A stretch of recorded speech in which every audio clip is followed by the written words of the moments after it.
친구들 안녕. 오늘 어떤 하루 보냈어요?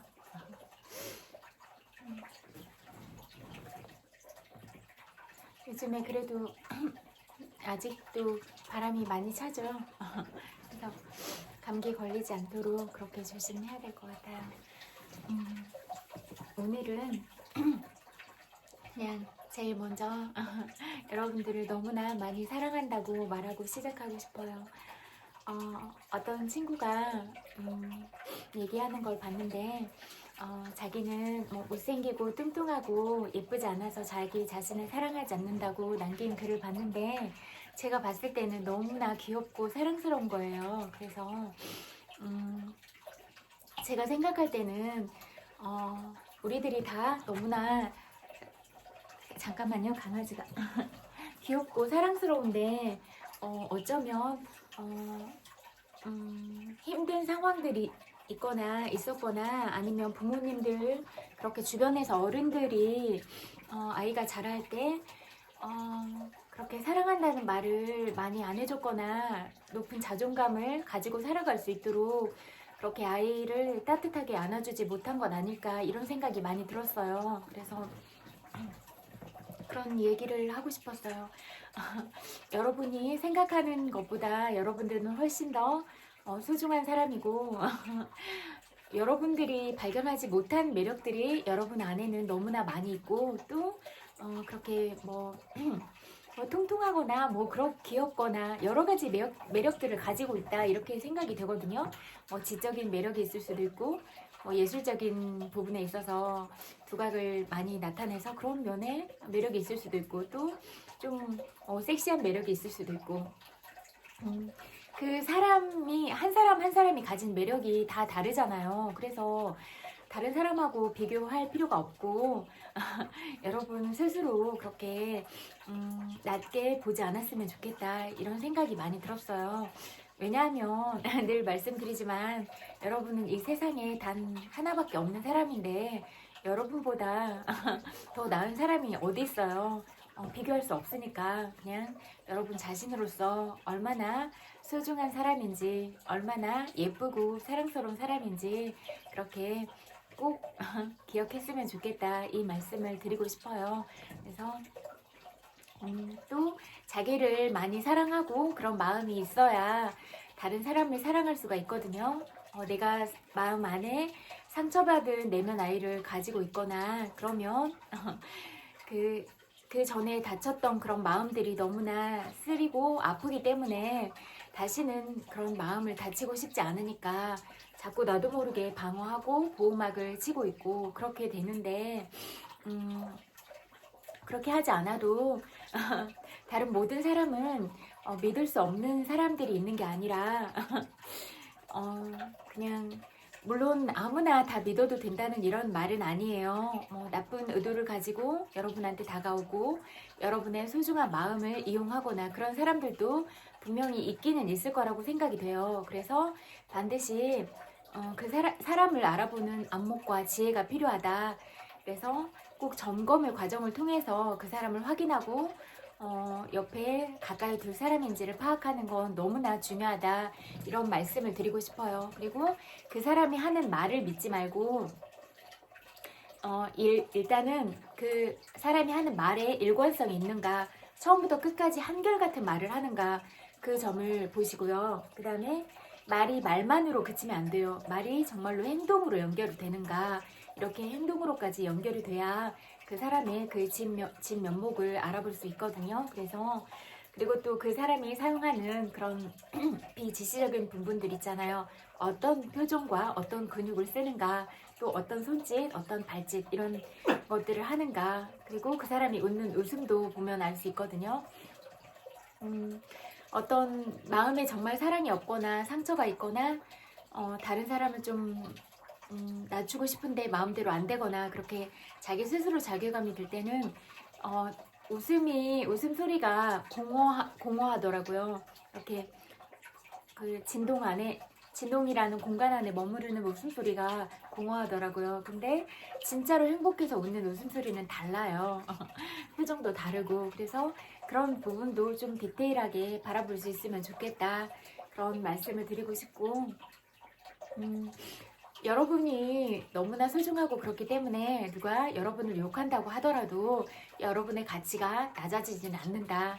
그 말씀을 꼭 드리고 싶어요. 그래서 여러분들한테 못되게 하고 함부로 해도 내가 받지 않을 선물이야 이렇게 그냥 튕겨내시고 어떤 말도 나를 관통할 수는 없어 이렇게 마음을 먹으세요. 그리고 못된 말을 한다고 해도 여러분의 가치가 낮아지는 건 절대로 아니라고 생각을 하거든요. 그러나 나한테 함부로 하고 나를 쉽게 대하는 사람한테는 지금 그렇게 하신 거 무례하신 거예요 라고 반드시 말을 하세요. 그리고 그거 저한테 하신 말씀이세요. 그런 말을 들으니까 제가 기분이 좋지 않아요. 그렇게 꼭 저한테 상처가 돼요. 이렇게 꼭 이야기를 하는 게 좋을 것 같아요. 그런데 이런 말들을 하면 사실 응어리가 남지 않아서 상처가 안 되는데 참다 보면 화병이 생기기도 하고 그러는 것 같아요.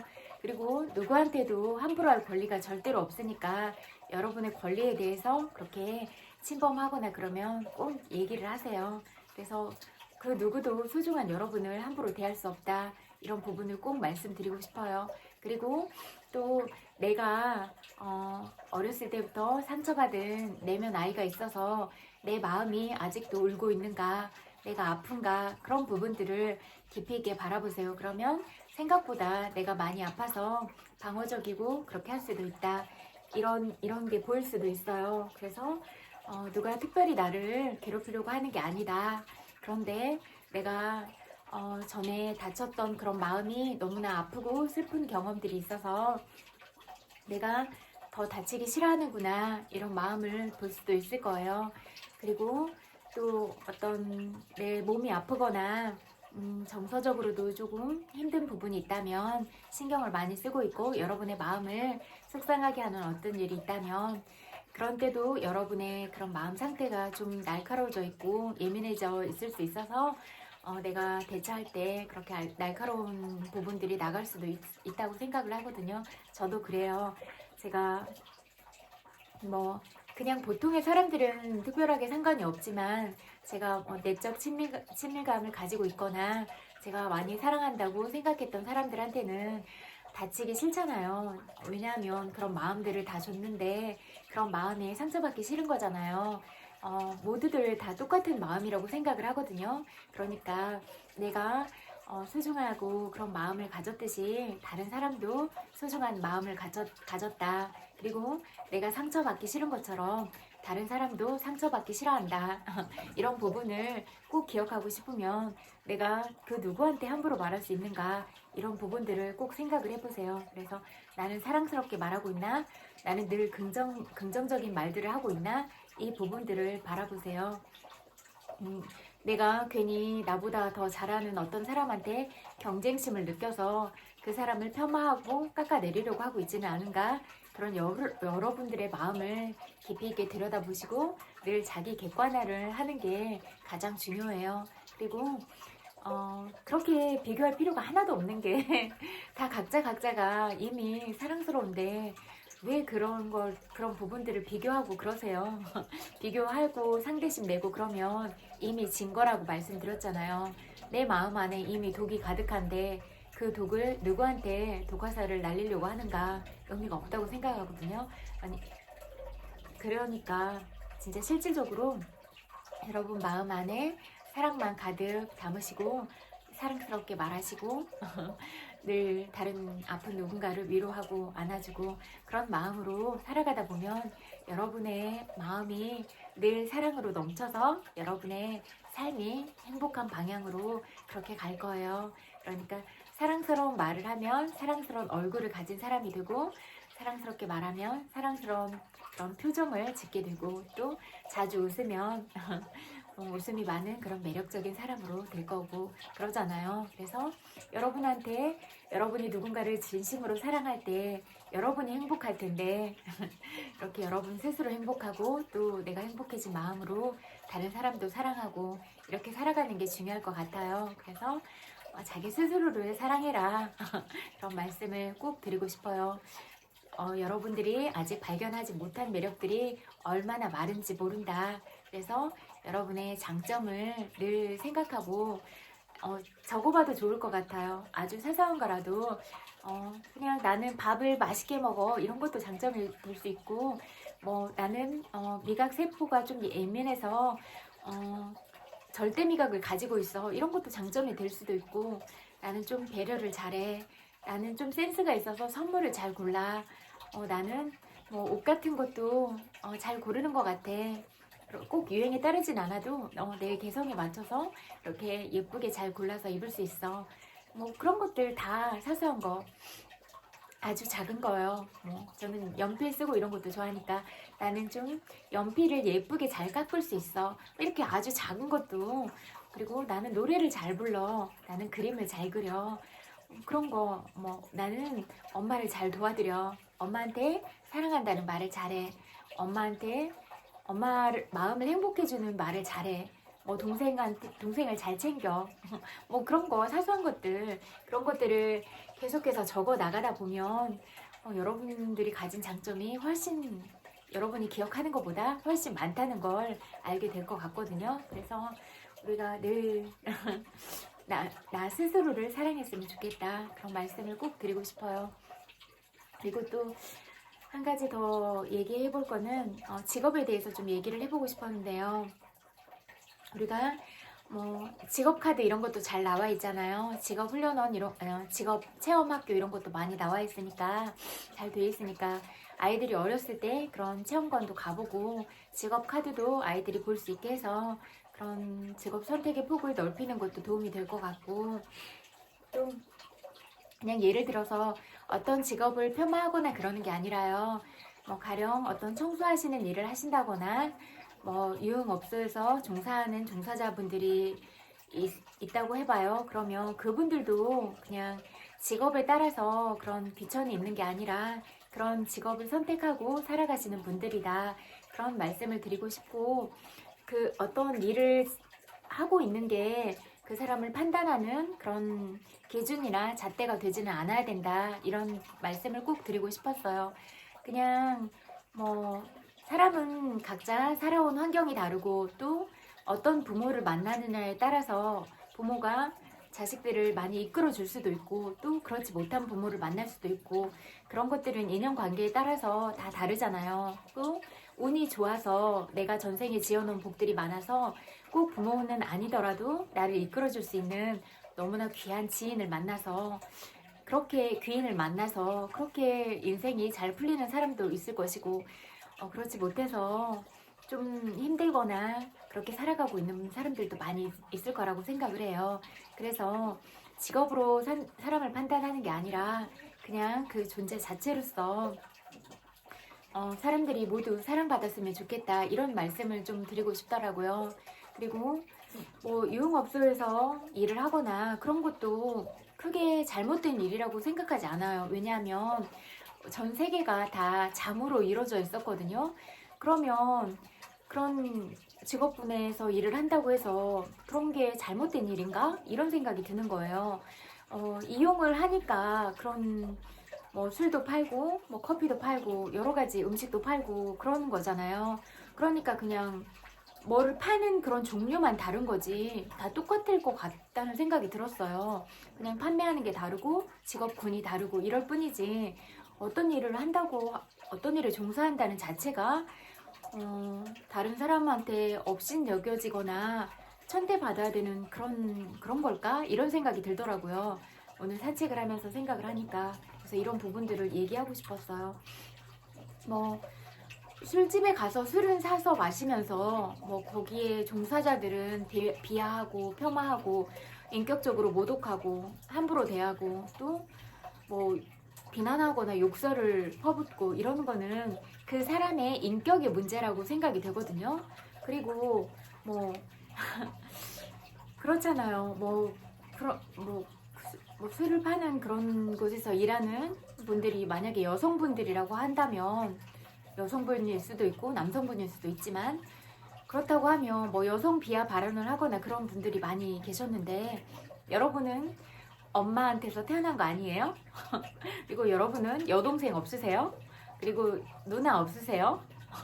그렇게 주변에 가깝게 나도 누나가 있고 엄마도 여자였고 이런데 그런 분들, 그런 여자한테서 그렇게 뭐 10달 동안 이렇게 품어져 있다 나왔으면서 왜 여자를 무시하는지 그런 게 궁금하고, 또 같은 여자로서 깎아내리거나 폄하하거나 이런 부분들은 너무 더 있을 수가 없는 일이라고 생각이 되거든요. 왜냐하면 스스로가 아이를 잉태하고 키우고 이러는 사람인데 그런 산고의 고통이나 이런 것들도 너무나 잘 알고 있고, 또 여자로서 한 인생을 살면서 어려움들도 많이 겪었을 텐데 다른 사람을 그렇게 하대시하고 그런 건 자기 자신을 존중하지 않는 길이다, 이렇게밖에 생각이 안 되더라고요. 왜냐하면 내가 나를 사랑하고 나를 존중할 줄 아는 사람들은 다른 사람을 함부로 하거나 존중하지 않는 말을 하거나 그렇지 않기 때문이에요. 왜냐하면 이미 내가 자존감이 높고 내가 너무나 귀한 사람인 걸 아는데, 내가 귀하면 다른 사람도 귀하지 않겠어요? 나의 귀함을 아는데 어떻게 다른 사람한테 함부로 할 수가 있을까? 이런 것만 생각을 해봐도 여러분들한테 못되게 하고 함부로 한다면 그 사람이 행복하진 않을 거다, 이렇게 생각을 해보면 될 것 같아요. 그리고 인격적으로도 그렇게 함부로 말을 하는 사람이 훌륭하다고 할 수 있을까? 그런 부분도 생각을 해보면 아니라는 결론을 내릴 수 있을 거예요. 그러면 마음 안에 사랑이 가득하지 않아서 행복하지도 않은 사람을 굳이 미워하면서 욕할 필요가 있을까? 또 인격적으로도 그렇게 품격을 갖추지 않는 사람이 나한테 그런 못된 말을 한다고 내가 그 말에 상처를 받아야 될 것인가? 인격이 갖춰지지 않은 사람은 하는 말을 내가 존중하고 귀담아 들어야 될 필요가 있을까? 이런 부분을 생각해 본다면 여러분들이 상처를 받지 않아도 된다, 이런 말씀을 꼭 드리고 싶어요. 오히려 나한테 그렇게 함부로 하고 그런 사람일수록 안쓰럽게 보세요. 자비로운 마음으로 보고 저 사람 참 안 됐구나, 마음이 가난하구나, 마음이 행복하지가 않고 사랑이 없으니까 나한테 저렇게 말을 하는구나, 이렇게 바라보면 여러분이 상처도 받지 않고 여러분이 좀 더 자비의 눈으로, 자비의 마음으로 그렇게 넓은 마음을 가질 수 있을 거라고 생각이 되거든요. 그래서 두 가지예요. 일단은 가장 중요한 건 여러분이 상처를 받지 않았으면 좋겠다. 두 번째는 그런 분들이 여러분한테 말을 해도 미워하지 않는 마음을 내서 여러분이 마음이 평화로워서 또 다른 업을 짓지는 않았으면 좋겠다, 이 부분을 말씀드리고 싶었고, 또 그러나 다 이해는 하고 그렇게는 하되 함부로 하는 사람한테는 단호하게 해서 그 사람이 다시는 여러분을 함부로 하지 못하도록 하는 것, 이건 너무나 중요하다, 이 말씀을 드리고 싶었어요. 그렇게 어떤 상황에 부딪힐 때마다 하나씩 생각하고 해결해 나가고 그러면 되니까 상처받지 마세요. 그리고 늘 말씀드리지만 어떤 말도 소중한 여러분들을 관통시켜서 상처받게 할 수 없고 여러분의 귀한 가치를 하락시킬 수 없다, 그 말씀을 꼭 드리고 싶어요. 그래서 예전에 어렸을 때 내가 상처받고 그랬을 때 어른들밖에 없었고 그랬을지라도 이제는 내가 어른이 됐으니까 그런 아픈 나를 다독다독 해주면서, 그래 많이 힘들었지, 너무 아프고 너무 슬프고 그랬을 거야, 그래서 많이 울었지, 그리고 때때로 그런 기억이 나서 울고 싶을 때도 많지, 하지만 오늘까지 잘 살아줘서 너무나 고마워, 그런 힘든 시간들을 다 견뎌내고 이렇게 예쁜 미소를 지을 수 있어서, 그리고 이 세상에 살아 있어줘서 고마워, 사랑해, 이런 말을 아침에 저녁에 이렇게 늘 스스로에게 해주면서 스스로를 사랑하면서 살아갔으면 좋겠어요. 이런 말씀을 드리면서 시작하고 싶었어요. 책 읽어드릴게요. 시인이 추천하는 명시 백서. 내 마음속 그대, 다나 M. 글리스톤.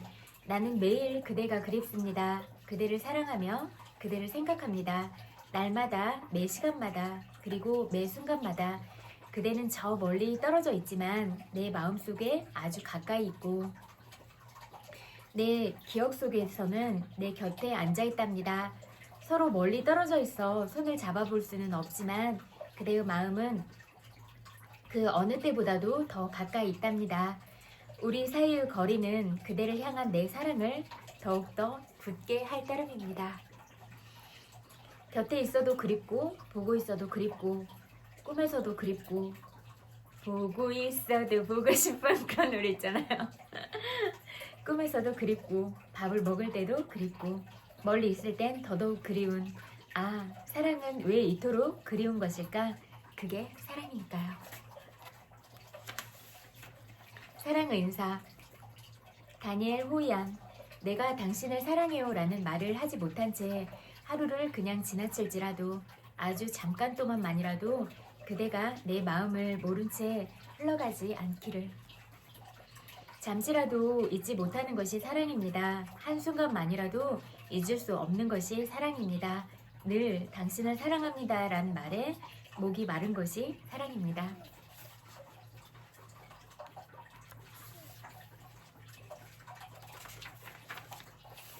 그대는 한 송이 꽃과 같이, 그대는 한 송이 꽃과 같이 그래도 예쁘고 귀엽고 깨끗합니다. 그대를 보고 있으면 서러움은 나의 가슴 속까지 스며든답니다. 하나님이 그대를 언제나 이토록 맑고 귀엽도록 지켜주시기를 그대의 머리 위에 두 손을 얹고 나는 빌고만 싶어진답니다. 꽃과 같은 그대, 내 마음 속까지 스며드는 그대, 너무 예쁘고 아름다운 그대, 그래서 하나님께서 늘 기도하고 싶은 그대, 그것이 사랑입니다. 사랑의 집, 스웨인.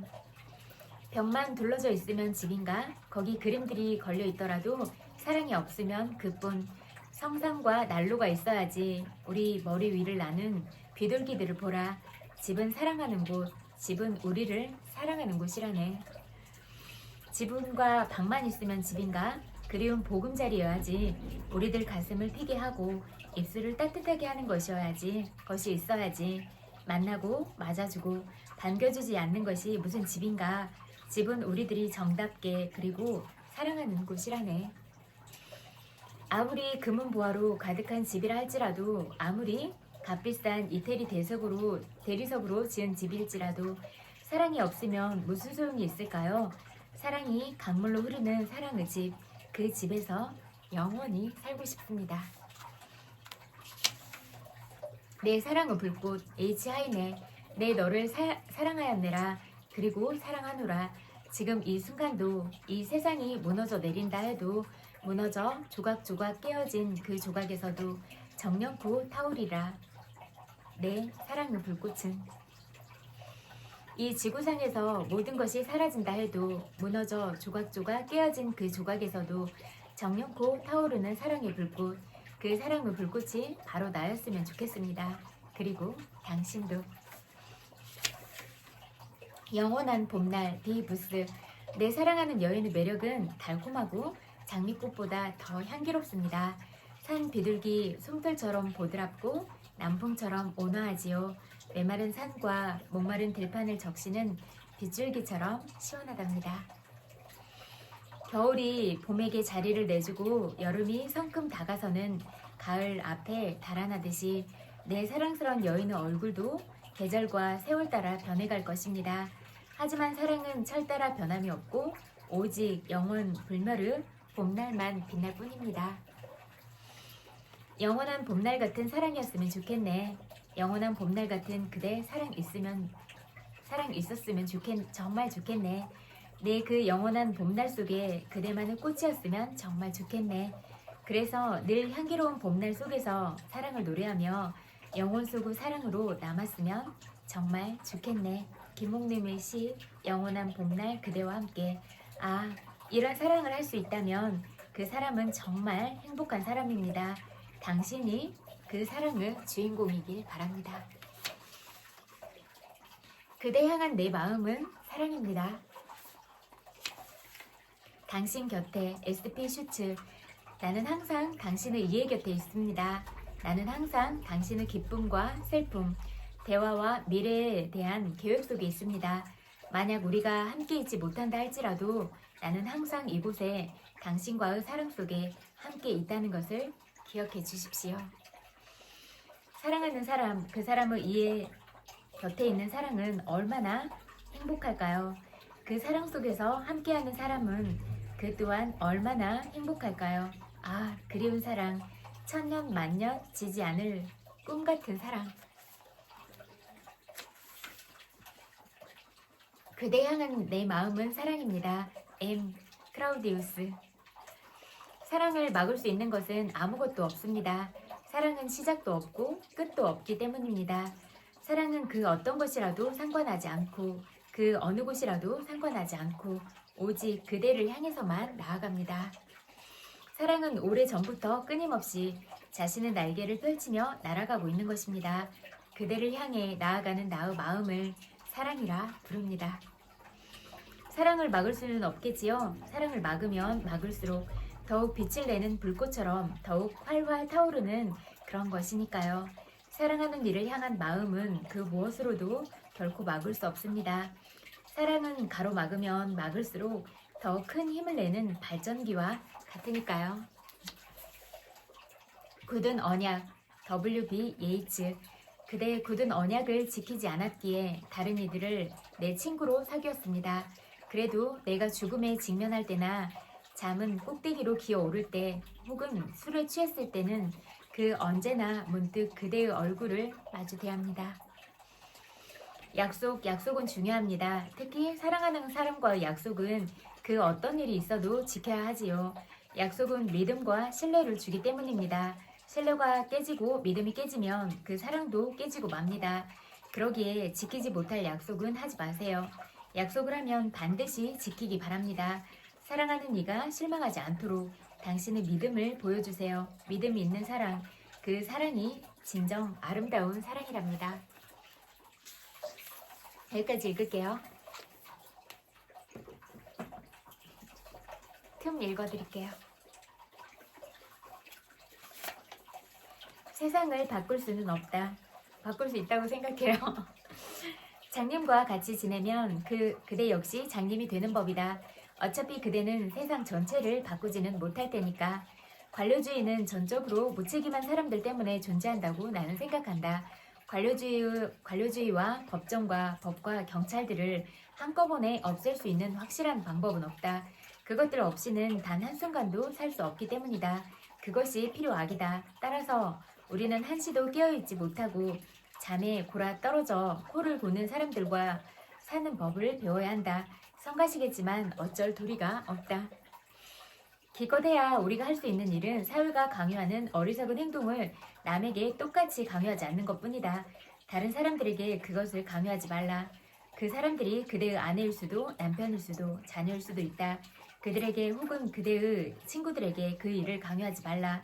그것이 그대가 할 수 있는 전부이다. 하지만 그대는 사회 속에서 그 규칙을 따르며 살아야 한다. 그러니 사회 규칙들을 비난하지 말고 이해하려고 노력하라. 세상에는 필요악이 많다. 어느 것이 옳고 그른지를 따지는 것이 문제의 관건이 아니다. 실제 삶에서 중요한 것은 어느 것이 더 나쁘고 덜 나쁜지, 더 잘못되고 덜 잘못된 것인지 가려내는 것이다.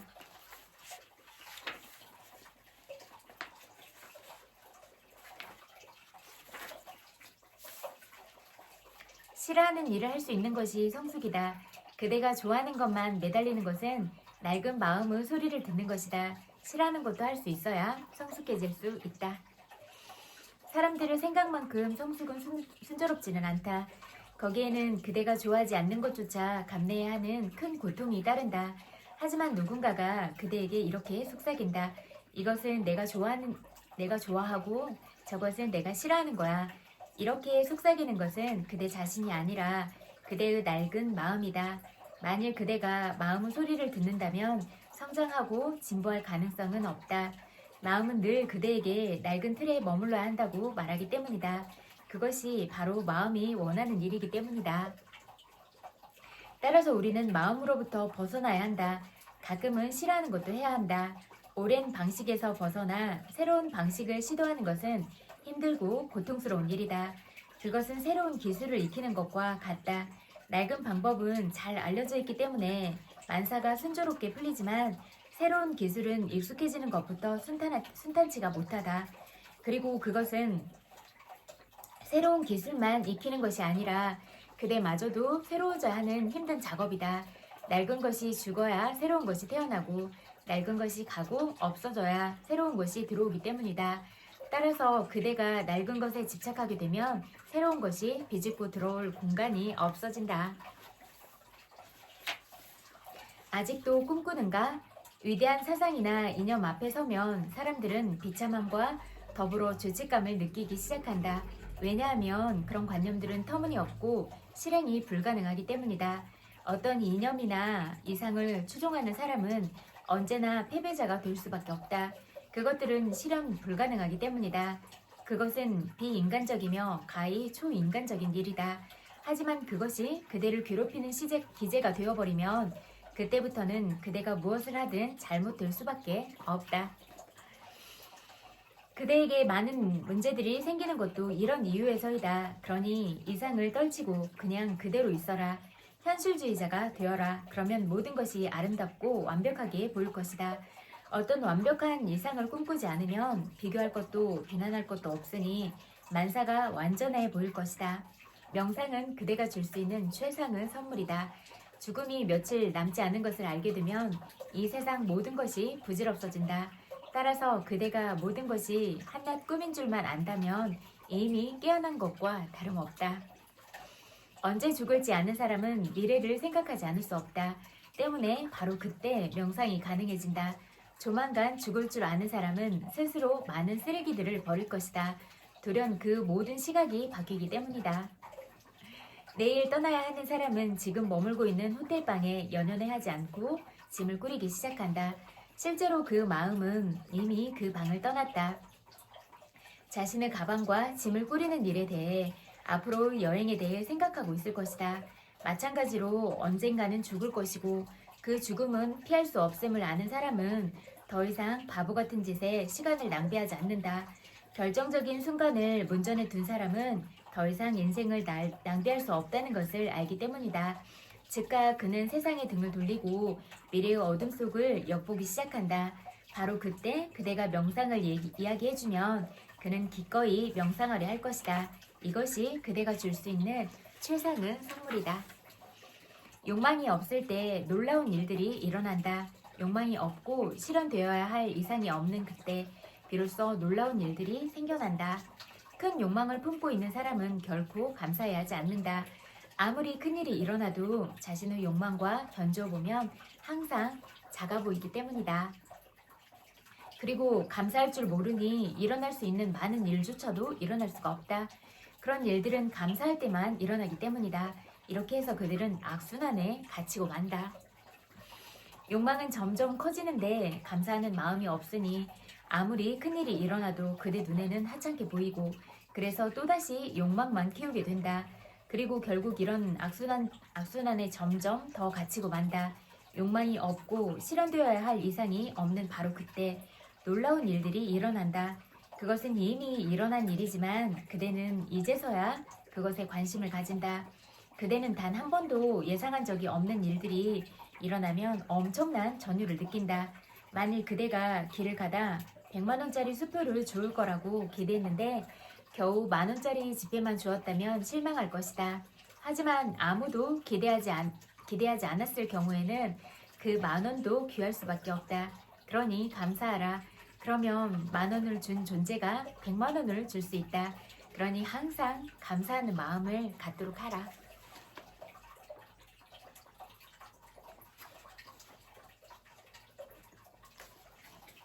신성한 소리에 귀 기울여라. 신성한 소리에 귀 기울여라. 이것이 바로 명상이다. 제대로 들을 수 있는 사람은 명상의 심오한 비밀을 배울 수 있다. 들어보아라. 지저귀는 새들의 소리, 나무 이파리를 간지리는 바람 소리, 흘러가는 실개천 소리, 구름들과 사람들의 소리, 도로 위를 달려가는 자동차 소리, 무엇이든 좋다. 다만 그대가 듣고 있는 것에 대해 해석하지 말라. 그대가 판단하는 순간 그대 귀에는 아무것도 들리지 않게 될 것이다. 정말로 신중한 사람은 확언하지 않는다. 어떤 것에 관해 결코 결론 내리지 않는다. 인생은 하나의 과정으로서 결말이 없다. 어리석은 자만이 결론을 내린다. 지혜로운 사람은 결론을 내리기를 주저한다. 그러니 단정하지 말고 들어라. 가만히 들어라. 주의 깊게 조용히 활짝 열린 자세로 수용하라. 그대를 에워싸고 있는 소리를 전체적으로 들어라. 그러면 놀라운 일들이 일어날 것이다. 어느 날 갑자기 소리가 있고 그 소리를 듣는 그대가 있고 그 가운데 침묵이 일어나는 것을 보게 될 것이다. 참된 고요는 소리가 있는 가운데 이루어진다. 마음으로 보면 삶은 지루하기 그지없다. 반복이란 있을 수가 없다. 존재는 항상 신선하고 무한정 새롭다. 하루하루가 다르다. 설령 오늘과 어제가 같아 보인다면 그것은 그대가 제대로 보지 않아서이다. 결코 반복하는 일은 없다. 존재는 항상 신선하고 무한정 새롭다. 하지만 우리가 과거와 축적된 사념과 마음으로 보면 존재는 항상 반복하는 것처럼 보인다. 그대가 따분해하는 것도 바로 이런 마음 때문이다. 마음이 그대 앞에 펼쳐진 생생하고 신선한 삶의 새로운 모습을 기리기 때문이다. 마음은 언제나 같은 틀로 삶을 보기 때문이다. 만일 삶이 반복하는 것처럼 보인다면 그것은 삶이 아니라 그대 마음 때문이라는 것을 항상 기억하라. 마음은 만사를 지루하고 따분하고 일차원적으로 만든다. 삶은 다채로운 빛깔로 가득한 3차원의 세계이다. 마음은 흑백밖에 없지만 삶은 무지개처럼 화려하다. 인생은 예와 아니오로만 이루어져 있지 않다. 하지만 마음은 두 개로 구분한다. 마음은 아리스토텔레스식이지만 삶은 절대로 그렇지 않다. 살아있는 동안 충분히 즐겨라. 비판의 소리에 신경 쓰지 말라. 이상하게도 그대가 원하는 것은 항상 하면 안 되는 것이었고 그대가 원하지 않는 것은 항상 해야만 하는 것이었다. 현재 그대는 이중의 속박, 즉 딜레마에 처해 있다. 그대가 옳다고 생각하는 것은 늘 하고 싶지 않은 것이다. 그럼에도 불구하고 부득이 해야만 한다면 그대는 그것을 의무적으로 할 수밖에 없다. 거기에는 즐거움이 있을 수 없다. 자신을 망치고 인생을 낭비한다고 생각하는데 무슨 기쁨이 있겠는가? 만일 그대가 좋아하는 일을 하게 되면 그대는 마치 나쁜 짓을 하고 있다는 묘한 죄책감을 느끼게 된다. 이러한 이중의 속박에서 벗어나기 위한 방법은 결국 그대가 부모로부터 자유로워지는 길밖에 없다. 그리고 그것은 아주 간단하다. 이제 그대는 어른이지 않은가? 그리고 그대의 부모는 더 이상 그대를 속박할 수 없다. 이 세상 사람들이 아니지 않은가? 그들은 단지 그대의 마음속에 존재할 뿐이다. 나는 지금 그대에게 부모에게 가서 그들을 죽이라는 말을 하는 것이 아니다. 과거의 그런 속박을 죽이라는 뜻이다. 이제 그대는 더 이상 어린아이가 아니다. 이 점을 인정하라. 그대 자신의 삶에 대해 스스로 책임져야 한다. 이것은 그대의 삶이지 않은가? 그러니 그대가 좋아하는 것을 하라. 좋아하지 않는 것은 그 어떤 것이라도 하지 말라. 만일 이에 따른 고통이 있다면 기꺼이 그 고통을 감수하라. 모든 것에는 대가가 따르기 마련이다. 세상에는 공짜가 없다. 만일 그대가 좋아하는 것을 세상 사람들 모두가 비난하더라도 개의치 말고 그들의 비난을 수용하라.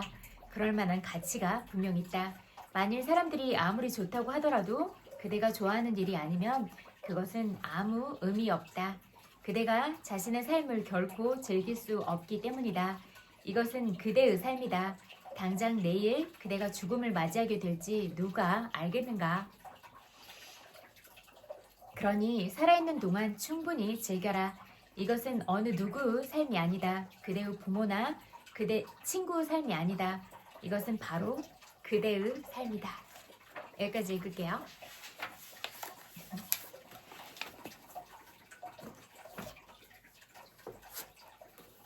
하루 한 장 삶에 새기는 논어 읽어드릴게요. 선동에 휩쓸리지 않는 법. 자공이 물었다. 마을 사람들이 모두 좋아하면 어떻습니까? 공자가 말했다. 아직 부족하다. 자공이 물었다. 마을 사람들이 모두 미워하면 어떻습니까? 공자가 말했다. 아직 부족하다. 마을 사람들 중에서 선한 사람이 좋아하고 선하지 않는 사람이 미워하는 것만 못하다. 공동체에서 의견은 다양하게 존재하기 마련이다. 각자의 입장이 다르고 서로 이익이 다르기 때문이다. 사람들 다수가 지지하거나 반대하는 의견은 있을 수 있지만 모든 사람이 좋아하거나 모두가 미워한다면 그 안에는 뭔가 꾸밈이 있을 수 있다. 그래서 공자는 선한 사람이 좋아하고 선하지 않은 사람이 미워하는 것만 못하다고 말한 것이다. 온 마을 사람들이 그를 좋아한다면 선하지 않은 사람도 그를 좋아하는 것으로 그는 자신의 인기와 이익을 위해 선하지 않은 사람들에게 아첨하고 영업하는 사람일 수 있다. 또 온 마을 사람들이 그를 미워한다면 어떤 선동에 의해 여론이 그렇게 움직일 것일 수 있다. 그래서 그 사람이 진실로 선한 사람이라면 선한 사람들이 좋아할 것이고 그와 다른 부류인 선하지 않은 사람들은 그를 미워할 것이다. 공자는 어떤 인물을 판단할 때 여론에 휩쓸리지 말고 냉철하게 분석해 판단하라고 말하고 있다. 저도 제 판단으로 봐요. 사람들의 평가로 보지 않고 다시 점검을 한번 해봐요. 그래서 정말 그런가? 맞나? 이렇게. 때때로 일반적인 그런 부분들은 맞을 때도 있는데 또 지켜보면 꼭 그렇지만 않을 때도 많이 발견했거든요. 그래서 그냥 잘 모르지만 그냥 누구의 말만 듣고 어떤 사람을 평가하거나 비난하거나 그런 거는 맞지 않는 것 같아요. 반드시 내가 그 사람을 겪어보고 내가 그런 주관적이 아니라 객관적인 어떤 근거들을 보고 판단을 하는 게 중요한 것 같아요. 그게 제대로 된 검증의 과정인 것 같거든요. 선거철만 되면 정치인들이 시장을 돌면서 사진을 찍고 퍼주기식 공약을 남발하는 모습을 볼 수 있다.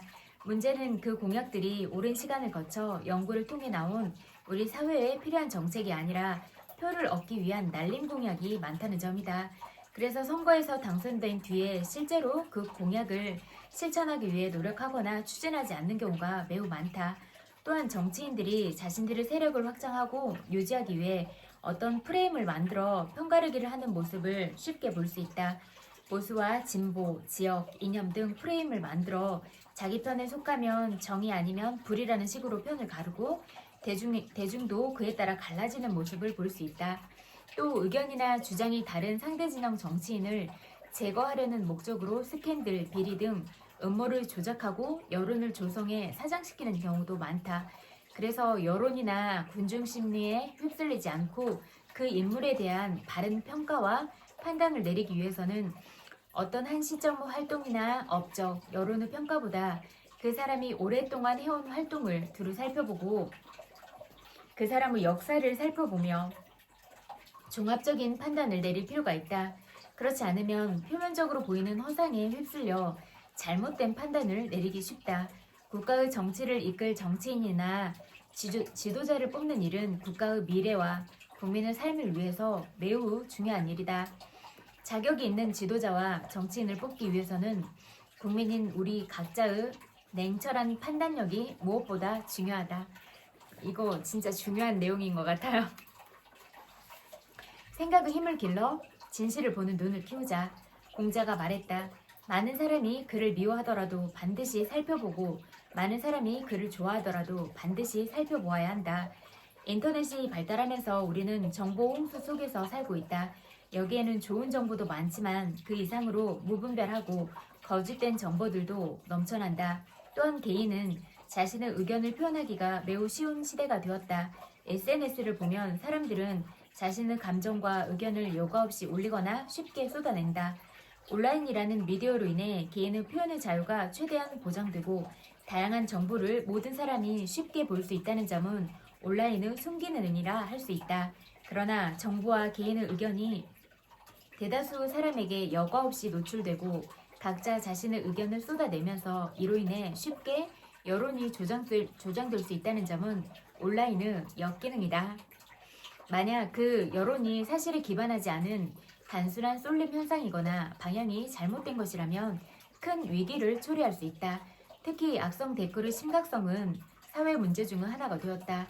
진실과는 다른 거짓 또는 추측성 의견이 몇몇 사람의 선동과 악의적인 조작으로 인터넷에 급속히 퍼지며 진실로 둔갑해 소문의 당사자를 괴롭히는 일이 비일비재하다. 이로 인해 목숨을 끊는 사람도 많다.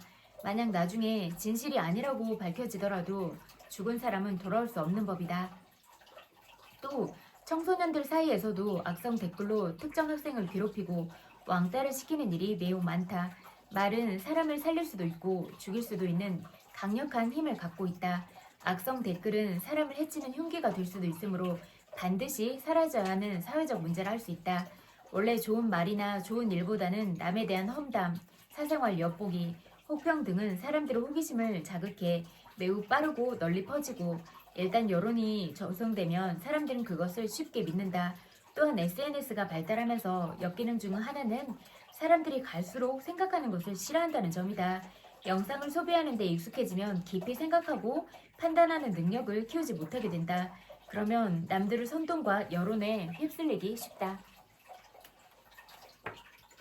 그래서 공자가 말한 것처럼 어떤 여론이 형성되어 많은 사람이 그를 욕하고 미워하더라도 진실이 무엇이고 거짓이 무엇인지 살피고 확인할 필요가 있다.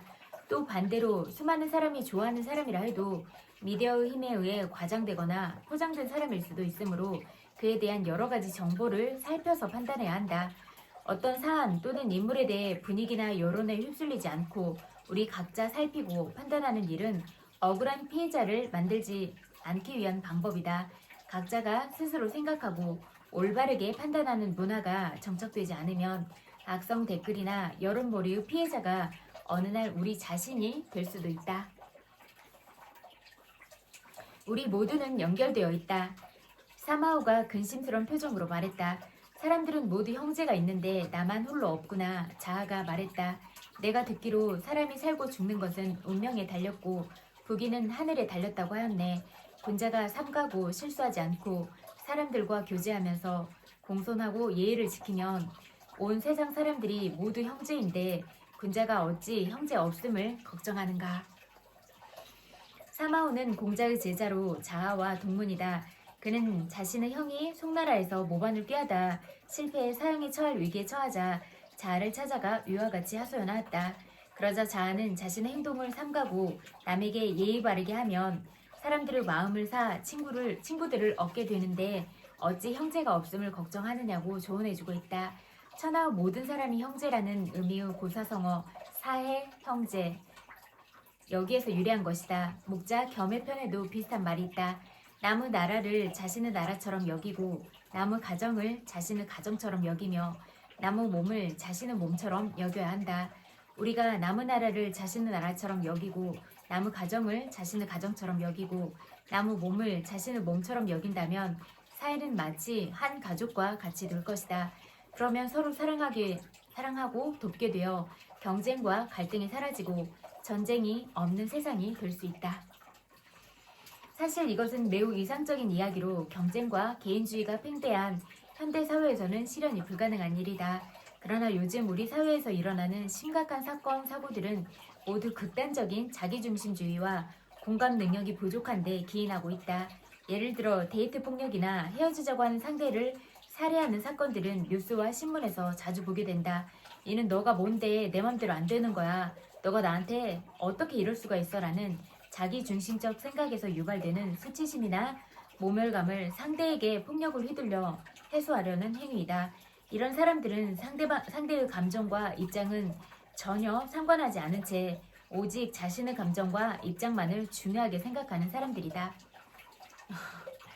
만약 이런 사람들이 자신과 자신의 감정을 중요하게 여기는 그 마음으로 상대의 감정도 중요하며 상대도 소중한 존재라는 점을 이해한다면 극단적인 원한, 미움, 분노로 치닫지는 않을 것이다. 또한 직장에서 일어나는 불통 문제도 마찬가지다. 상대의 입장을 고려하지 않고 자신의 생각만이 옳다고 여기기 때문에 상대를 이해할 수가 없고 상대가 틀렸다고 생각하는 것이다. 이러한 공감의 결여, 즉 나와 타인을 철저히 분리하는 생각은 사람들 간의 불화와 사회적 긴장감을 조장하게 된다. 우리 사회에 갈수록 심각한 사건, 사고가 끊이지 않고 있는 것도 이러한 이유 때문이다. 우리 각자가 내 친구가 소중한 만큼 남의 식구가 소중하고 내 자신이 소중한 만큼 남이 소중하다는 마음가짐을 가지면 개인적으로는 인간관계에서 갈등을 줄일 수 있고 크게는 증오와 불관용으로 인해 발생하는 사회적 갈등을 해소할 수 있다. 우리 모두는 이 세상에서 서로 연결되어 있음을 잊지 말자. 여기까지 읽을게요.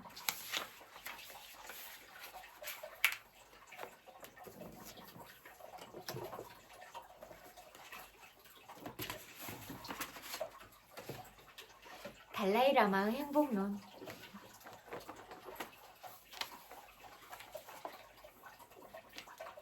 내가 그렇게 반론을 펴자 달라이라마는 곧바로 말했다.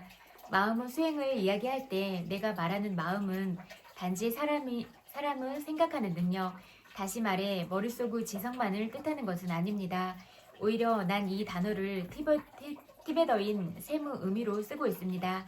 셈이라는 단어는 훨씬 더 넓은 의미를 갖고 있으며 오히려 정신이나 영혼에 가깝습니다. 또한 지성, 느낌, 생각을 모두 포함하고 있습니다. 우리는 수행을 통해 삶의 자세와 시각 그리고 삶을 살아가는 방식을 바꿀 수가 있습니다. 마음의 수행에는 물론 많은 내용과 여러 가지 방법이 있습니다. 하지만 기본적으로 마음의 수행은 우리에게 행복을 가져다주는 것들과 고통을 가져다주는 것들을 구별하는 일로부터 시작됩니다. 마음의 수행을 통해 사람들은 차츰 고통을 가져다주는 것들을 버리고 행복을 가져다주는 것들을 키우기 시작합니다. 이것이 행복에 이르는 길입니다. 달라이라마는 자신이 어느 정도 개인적인 행복을 발견했다고 말한다. 실제로 그가 아리조나에 일주일 동안 머물고 있을 때 나는 그가 주위 사람들에게 자신의 행복을 드러내는 것을 종종 볼 수 있었다. 그는 아주 짧은 순간 누군가와 마주칠 때도 단순히 가까이 다가가는 행동만으로도 상대방에게 친밀감과 호감을 불러일으켰다. 어느 날 아침 달라이라마는 강연을 마친 뒤 자신이 묵고 있는 호텔방으로 돌아가기 위해 복도를 따라 걷고 있었다. 물론 수행원들이 그를 에워싸고 있었다. 엘리베이터에 도착한 그는 옆에 호텔 여직원이 서 있는 것을 보고 물었다. 어느 나라에서 오셨습니까? 그녀는 오렌지색 승복을 입은 낯선 남자를 바라보며 처음엔 잠시 당황해했다. 수행원들이 그에게 다소곳이 경의를 표하고 있는 모습을 보면서 그녀는 어쩔 줄 몰라 했다. 그리고 그녀는 입가에 미소를 띄우며 수줍게 대답했다. 멕시코에서 왔어요. 달라이라마는 잠시 그녀와 이야기를 나눈 뒤 흥분과 기쁨으로 얼굴이 상기된 그녀를 뒤로 하고 발걸음을 옮겼다. 다음날 아침 그녀는 다른 호텔 여직원과 함께 같은 장소에 나타났다. 그리고 두 사람이 달라이라마가 엘리베이터 안으로 들어갈 때 다정한 미소를 지으며 인사했다. 비록 짧은 만남이었지만 두 여성은 행복한 얼굴로 자신의 일터로 돌아갔다. 그 뒤로 날마다 그 장소와 그 시간에 더욱더 많은 호텔 직원들이 나와 있었고 마침내 한 주가 끝나는 날에는 회색과 흰색이 섞인 단정한 유니폼을 입은 20-30명 호텔 여직원들이 달라이라마를 열렬히 환영하듯 엘리베이터로 가는 복도에 정렬해 있었다.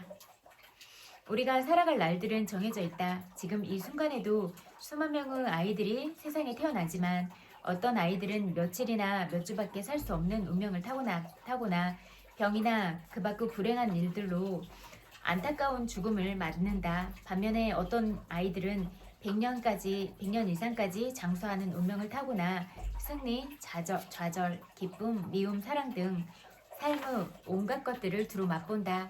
우리는 자신이 어떤 삶을 살게 될지 결코 알 수 없다.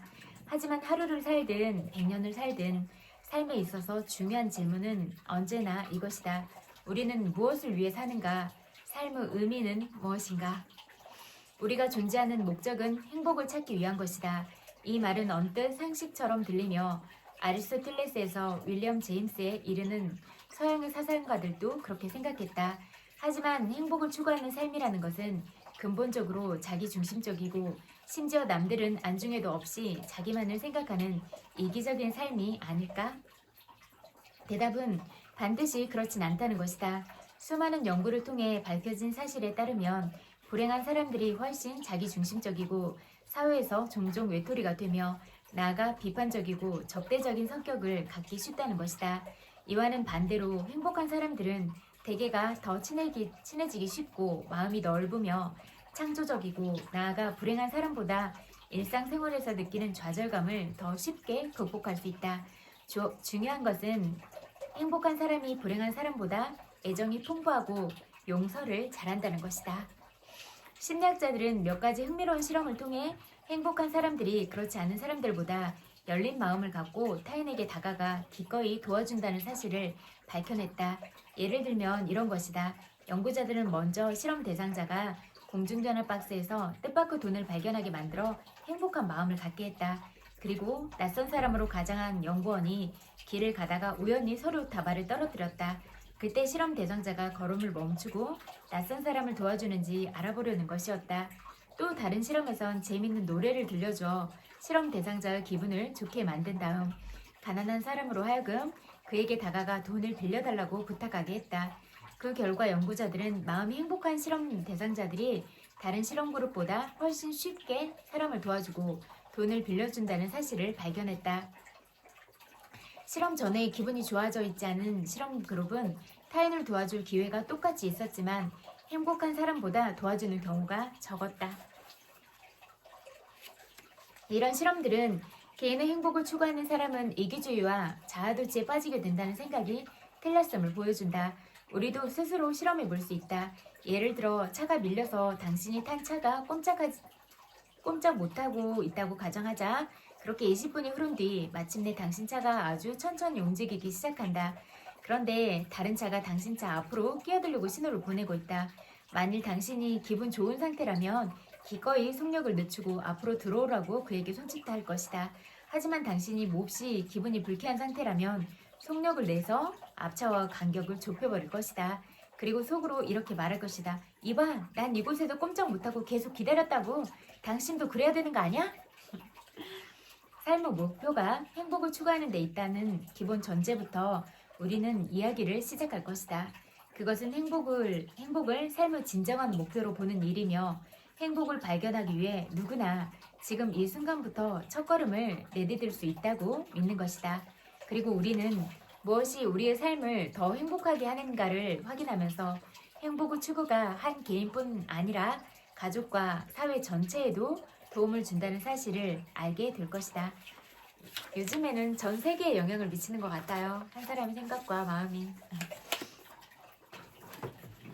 여러분 오늘도 여러분의 소중한 시간을 저와 함께 보내주셔서 감사해요. 고맙습니다. 그리고 여러분이 오늘 어떤 하루를 살았더라도 고생 많으셨다고 그렇게 위로를 전해드리고 싶어요. 토닥토닥 고생 많았어요. 100만 번 볼뽀뽀도 보내드릴게요. 엄청 많이 사랑해요. 그리고 오늘도 열심히 산 여러분들한테 나 참 고생 많았다. 토닥토닥 정말 많이 사랑해. 이렇게 꼭 인사해주고 주무세요. 그리고 좋은 기분으로 주무시고 긍정적인 생각하면서 주무세요. 그리고 따뜻한 이불 덮으시고 포근하게 꿈도 꾸지 말고 숙면 취하는 밤 되셨으면 좋겠어요. 편안하게 따뜻하게 주무세요. 안녕. 굿나잇.